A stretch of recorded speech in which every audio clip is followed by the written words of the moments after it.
Welcome back, everybody. I'm Jill Itoro, Cyber Risk Alliance and SC Media, and we are about to kick off the final segment of RSA 2022. I cannot believe it, but it was a great week. We're here to talk about that week a bit. I am here joined by the wonderful Jessica Davis, who leads our healthcare coverage, and Joe Uchill, who is our cybercrime reporter, and I have to say, did not know until this moment that his last name is pronounced Uchill and not Uchill. He has worked with me for 2 years, and I found that out. So that is my high point of RSA, is I learned how to pronounce one of my team's last names. So, well, if it's any, I mean, I also didn't recognize you when you came to the booth yesterday. After 2 years of working from home, I was unable to just identify my... I was taking pictures of you, so I was actually, you thought I was just a stalker. That was... I just thought somebody was coming up to the booth and taking photographs, which is... strange, but hey, flattering. I'm flattering. As the viewers can see, I'm very attractive. Yeah. So it's... I'm not laughing because you're not, by the way. I'm laughing at your delivery, so just so you know. But anyway, so it's a good kicking off point. Joe did, Joe did audio stories. So he, for the first time, did audio stories from RSA, talking to various folks. It was awesome. And let's see, we've already, I think, pushed out, 3. You have a couple more coming, but tell us about the experience. Well, I think what's interesting, I mean, one of the things that we were able to focus in on was what it meant to do RSA this year with the sort of half in, half outness of it. If you look at the turnout and vendor turnout, it's about half the size of most years, about 400 vendors instead of 700. The organizers were telling me that they were anticipating around 21,000 people instead of 30,000 people. And though when they spoke to me, that was about 6 weeks ago, and they said that they were looking to surpass it, that they were on that verge. It's a very different vibe. A lot of people are still getting back into the swing of doing conferences. Even the people who are here doing business will tell me that a lot of the focus has shifted away from business discussions to personal discussions. So it's more social-based business, the how's your family kind of business, as opposed to... people are building personal relationships now just out of sort of desperation to get out of the house. Yeah. Everyone I've spoken to has said that from a vendor perspective, that vendors are doing fairly well in terms of business. But are they? Of course, they're going to tell you that, right? I mean, if you look at the trends for IT budgets and security budgets. Security budgets were ballooning up until about 6 months ago, so they're very high, and they were up to about 3 times as high as the IT budget. They've decreased a little bit to 2 times as high as the IT budget, but it's still a major spending point. Yeah. It's just that it doesn't seem like it's less about the impulse buy right now and more about the social relationships and the sales there. And maybe a little information gathering, almost, it seems like. Yeah. But that aspect of RSA sort of ran head-on into the other aspect of RSA, which was the marketing budgets that the vendors had in order to try to promote themselves, which have also ballooned because they haven't needed to spend money over the past few years because there hasn't been an RSA. So you still got somebody parked a DeLorean on the street. I sat in the DeLorean. I got my picture taken. I had never seen a DeLorean in person before, and so this was same. Yeah, I posed. We did some fun posing, and it was great. It was a highlight. Sentinel One brought a race car to the trade floor and had the band Incubus play their party. This I missed. I did not see this. a venture capitalist was telling me that, the food's going to be better, the parties are better, people just have the money, and everyone's still very excited to just not be at home. Yeah, I think that's true. In terms of the presentations here, you saw a number of different themes that weren't normal, or not normal, but weren't the typical RSA fare. AI was one of them. It's really moved from being an emerging technology to being an existing technology and being covered that way. A lot of coverage on how to defend AI, so not using AI in defense, but actually defending the algorithm, the data within the algorithm, presents a number of unique factors. So yeah, that's basically what I've been doing. That's awesome. That's great. Jessica, now it's always interesting when you look, because obviously you focus on healthcare. This is not a healthcare cybersecurity show. Far from it, I suspect you'll say. Yeah. But you got some good stuff. So talk to us a bit about that. I did. It was maybe not for healthcare, but it certainly had a lot of discussion around medical devices. And for someone whose passion during work and after is, examining the challenges, but also having discussions on what we can actually do to fix this. There were some really good conversations. I know one of the... I'm going to interrupt you because you said after work too. Do you sit there like in the evenings at dinner and like talk to your family about medical devices? I kind of hope that you don't. I do not. I do not, but I do read a lot of research in my downtime just to, know what I'm talking about. All right, well, that's fair. I'll take it. I've tried to engage in those conversations, and I'm quickly see the eyes glaze over. No one is as nerdy about it as I am. But yeah, no, and even one of the sessions earlier in the week, it was so heartening to see that while there were like maybe 2 or 3 moderating questions, the rest of the audience just kept jumping up, and it's a definite shift into here's this insurmountable thing and let's just look at the problem to actually like, we know what's wrong, can you please help? And it felt like such a call to arms, and it was really quite great. That said, as I mentioned, there were a few head scratching. I'll call it head scratching rather than completely, shaming anyone. But there were a few comments I've heard that maybe obvious they weren't in healthcare, which is, I don't worry as much about legacy devices because I can put a firewall around them. Just to be clear, tens of thousands of devices on the hospital network, and most of which you don't know about. So no, firewalls are not the thing. The other thing, and anyone at this point, I would hope people would know that by now beyond just the healthcare community. I mean, did you know that before you and I talked? I often wonder, because sometimes you remind me that what I know, healthcare people aren't aware of, I'm not sure. Did she just say I don't know? No. You do know. No. I meant before I kept throwing medical device stuff at you once a week.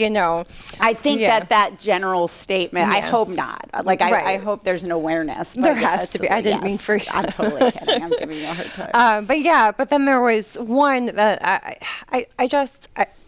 for me, what's really concerning about medical devices is that they themselves are doors. So if we have tens of thousands of medical devices, you essentially have tens of thousands of doors, some of which are not able to be secured or locked from the outside. We can't just stick, 2-factor on everything. That itself is challenging enough, and it's really hard to hear some presentations that perhaps think of hypothetical, really scary situations that are very unlikely. Be specific. What did you see? It's fear-based marketing, and it's sad because we don't need to invent problems or crazy scenarios to get the point across about medical devices. I think the staggering amount of devices, I think the numbers are 15 million across all US health. That's enough, right? Yeah. So you can very much crack into a device, and you could theoretically change an infusion pump. And what I've heard consistently from dozens and dozens of sources over the last 6 years is it's not very likely that's going to occur. So I think that it does everyone a disservice to, create hypotheticals when the actual state of medical device security would terrify anyone in any other sector, And I feel like they do that. That happens a lot in different critical infrastructure. They do that a lot. In fact, you see it more. I'm going to say it, Black Hat. Some Okay. of the look what I can do. Let's give it a shot. Yeah. And then it's the conversation of how likely could this happen. So, but it's interesting. It's an coming here, interesting Tracy. thing to do, and Yeah. I think it's great if you want to sort of examine where those gaps are within the device. Yeah. That's great, but a hacker is not going to spend, hours or months on something just to brick one device that a hospital system can just then take offline and put in a new one in place. Right. Like reverse engineer to figure out. Correct. Right? Yep. And Makes also, sense. it's actually what I've also heard is that it's the remote patient monitoring devices that are really more of an attack surface rather than the infusion pumps, which are typically like really far inside. Right. Yeah. That makes sense. Just That's from what just I've your seen. thoughts. That's your thoughts. Okay. So theme-wise, or like the most intriguing conversations you had. Let's do that. Like, you both talked to a lot of people while you were here, and I'm going to make you pick a favorite. I won't make you pick a least favorite because that could be more awkward. But what was the most interesting conversation you had, Joe? Would you say? I'm not sure. Most of the in fact, all of the conversations I had here were for the audio show. Yep. All of them you can hear snippets of. Maybe you can decide on your own what the best conversation. Oh, that's a cop That's a- out. It is a cop out. I think some of they're all interesting in their own way. I mean, when you talk about, I think some of the conversations that I was having about how the delay in delay in RSA. I'm already on to the next I conference. know. I'm with you. How the delay in RSA affected people. Some of those conversations were really interesting because you think about a lot of things happened in between the original date of this conference, which was in February, and the beginning of February, and the current date of the conference in June. There was Lapsus Group, the war in Ukraine, and a lot of that sucked out some of the oxygen from conversations that we would have been having at the original one, which were very important conversations. Casey Ellis made the point that he's the co-founder, CTO of BugCrowd, made the point that if we had had this conference in February, we would likely be talking about burnout a lot more because we'd be coming right off of the Log4j in December, and people would that would still be front of mind. Yep. The fact that people were working tremendous hours and essentially worked themselves into the ground. That doesn't seem quite as important after a land war in Europe. And so it sort of got swallowed, but it's still an important issue for the industry to tackle, burnout, because there will be other major vulnerabilities, not necessarily, and there will be ones that are less global and more targeted towards specific organizations, where specific organizations will have burnout, even though the larger community won't. Yeah. So the solution isn't, obviously, there's no other solution. You can't. They couldn't have had this. Moving this was a response to Omicron. It was probably the responsible choice, but it does change some of the tenor of conversations. And for a lot of the businesses, he also made the point that you build your schedule for the year about your product releases and your research releases around this conference. Yeah. Which usually is, a lot of competing for attention. But if you have to delay a product release 4 months or research for 4 months, that's meaningful for the way that a company runs. Absolutely. It'd be amazing if they would do that. I don't know. Being a journalist, I'm like, gosh, really? Is it that important, this conference? But I guess it is in terms of getting the word out there to some. to some. So interesting. All right, Jessica, most interesting conversation. I actually have to say, I spoke with some Cap Gemini folks. We ended up being the four horsemen of pessimism. Oh, good. Well, no, because I cover healthcare exclusively, and I very rarely get to discuss pharma. And I think from an outside perspective, you would think bigger budgets, less complex systems. Like I would imagine so, and then only to find out that I'm really wrong. Yes, there are bigger budgets, but there's also essentially a system just as craggy as medical devices, which is the manufacturing sector. Like you think about it from like a front end perspective in a lab, and instead, it's really just again a really complex web of really legacy technologies. So while there may be the means, there's also some gaps in terms of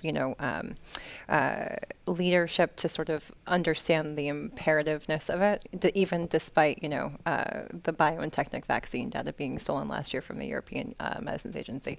So there haven't been enough red flag moments, but that's what I was going to say. Where you hear about hospitals, obviously, and you have people deconstructing medical devices, right? But you don't. Big pharma, aside from really COVID and the vaccines and the threat of cyber attacks that would grab some of that intelligence. It's malicious insiders too, which is super easy to be an employee and then collect data and have valuable data that you can then that's a good point. I steal valuable data all the time. Do you know? Yeah. You heard it here, folks. You heard it here. All right. I've been getting mortgages as Jill for 18 months now. So that explains a lot, Joe.